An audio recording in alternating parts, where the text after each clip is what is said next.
Hello there! Welcome to a long-awaited episode, or the next episode of the Vintage Collection Quickshot Series. Back by popular demand, dare I say. There's a lot of people who've been asking for it to come back. I'm really sorry it hasn't been. It's been a while since I've picked up the pieces on this series. This is episode 55 because it's VC55 Logray. Why have I got two, you wonder? Well, that's because I don't have him loose, but I shortly will. Yes, I didn't have this figure loose until recently.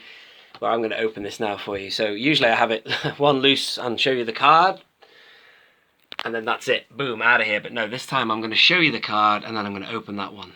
They're both exactly the same, the two ones I have, except I think one is a variant, I believe. I think the one I have here is, I don't know, is it European or something? I don't know. Anyway, moving on. So he's a nice looking figure. I've decided to open, obviously I want him open loose because I don't have a vintage Ewok, and it would be nice to have a proper vintage Ewok. Ideally, I would like Wicket, because I love Wicket. This is a lovely unpunched card. I'm going to make a little discussion video at some point on stickers. When my retro collection arrives, I'm going to do a little video on stickers and your thoughts on them. I personally like them. I like that one anyway. Certain stickers I like, certain stickers I don't like. But I'll leave that for that video. I won't go into that now. But here's the back of the card. We've done all of them. And yeah, so we're just up to VC55 and there's more to come. There's loads in that series. And I do apologise to a few people about the delay, and I just got sidetracked. There's lots of other things I want to cover on this channel. So if you are new around here, please do subscribe. But the bulk of my channel is, well, it's the vintage collection mainly, and Star Wars. But still, there you go. So they are identical, but this one is going to be opened. The only difference with this one is it doesn't have a sticker on the front.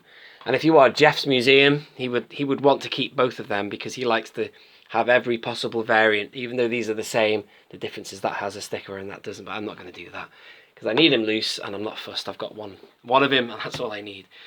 If it was a European variant or Revenge of the Jedi, I would obviously be interested in keeping this card, but it isn't. So one more time, I've done a video on this. It's had a fair few views last time I checked, but on how I open my figures. But I'm going to do it again for this video. If you just bear with me, I'll show you how it's done, or how I do it. See at the bottom there, there's always going to be a slit there. Sorry, can you see what I'm talking about? See there? Obviously this is tight onto the card. The I don't know what you call it, the seam, but under here you can get under it, and that's where I start. I get my knife under, and then I just have to, very sharp and thin knife that, by the way, very sharp knife that. So you could even use a Stanley knife if you wanted it. And then I go around, but I sort of pivot, and I have the knife and the seam at a 90-degree angle, and then you've just got to carefully go around. I twist and push, boom. But I've got a separate video on how I open figures. So if you would like to see that, I'll leave a link, if I remember. If I just, I'm trying to focus for you, as you can see, there you go. So the only tricky bit I find, see, it'll come away very nicely. But the only tricky part I find is right at the top when it bends, because it can pull away from the seam. But if you just follow it, oh, it's doing it. Well, that's dangerous. If you go round with it to keep the angle at a 90-degree angle, the knife and the seam, you should be alright. I've seen it rip before because the carb, yeah, I thought it was doing it then. As long as it's sharp, you make a nice incision, and then when you pivot, you get a clean pull away from the card back. But anyway, so there you go. And you know, if I ever come across a vintage Logray, one from the 80s, I will recard him in there. That would be very nice. So I like keeping these to do customs / recards.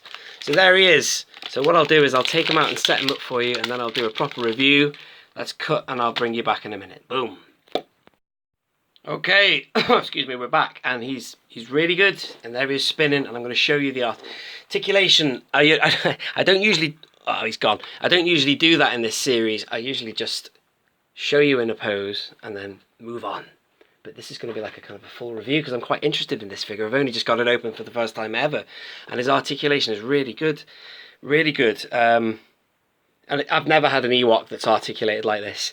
So you can do that. He's obviously got the ball joints everywhere. He's got swivel on the wrist, ball jointed elbows, and what do you call them? Shoulders, and yeah, so he's brilliant. I've never ever had an Ewok like that. Is that a ball joint there? Look at that. Wow.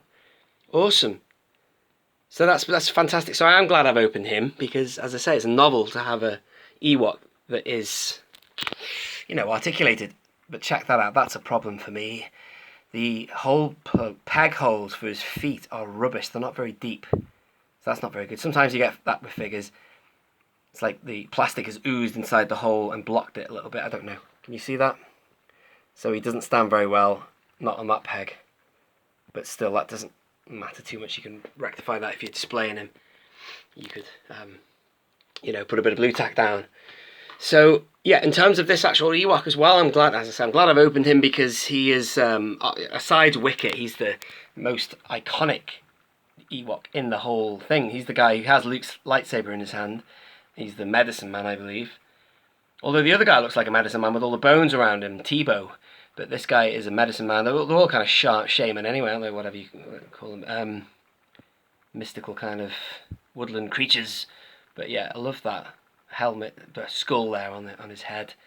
And he's dead nice, but I wanted to just put him down for a minute. Let me just show you. This is the one I really want to get loose. This Wicket looks awesome. Although I don't have a Power of the Jedi one, which is decent, but that I'd love to get that one loose. His eyes look awesome. And also, I own the entire vintage collection, as you know, but I would be very interested if anyone knows how to get hold of one. If anyone comes across one for the right price, I'd like to get a Revenge variant. And with a sticker on the front. You know, we were just talking about stickers before. That would be really cool. I've got Return and Revenge variants, and one has a sticker, one doesn't. It's just nice to have a little bit of variety in the colour. I like these stickers because it gives it a little bit of character, I think, and just sets the card off a bit more. And a lot of people don't like them because they cover the image, but for me, you know, as I say, even if you've got two variants, Return and Revenge, and one has a sticker on, you get the best of both worlds. I don't know, I like those offer stickers. There's something about them that's nostalgic in themselves. Yes, I agree, the retro collection stickers are ridiculously big. I know you can peel them off, but it's apparently a bloody ball ache to do it.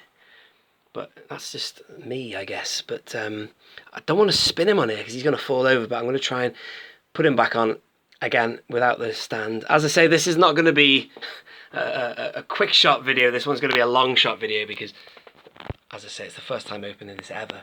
But here he is, rotating on the, whatever you want to call it, the rotator, the platform. Oh, come on, man. Do me a favour. This is live TV, buddy. Work with me. There he is. So he's cool. He's got a harder face than he does here. He's got a very specific kind of face. And when he looks worried when Luke starts levitating, that's what I remember of him. But there you go. He's really good. And I think he's relatively inexpensive on eBay. I know the one that is really expensive is not. Oh God, it's happened again. I've forgotten what I'm talking about. Bear with me a minute, really. Stay there. I'm going to have MG Villain saying, come on, man, you got to research your videos before you turn the camera on. But come on, man, Lumat! Yeah, he's another good-looking figure as well. So these super articulated Ewoks, nice. Awesome, thank you very much. We are back on track with the Vintage Collection QuickShot Series. More to come. Subscribe. This has been Only One Kenobi. Only one.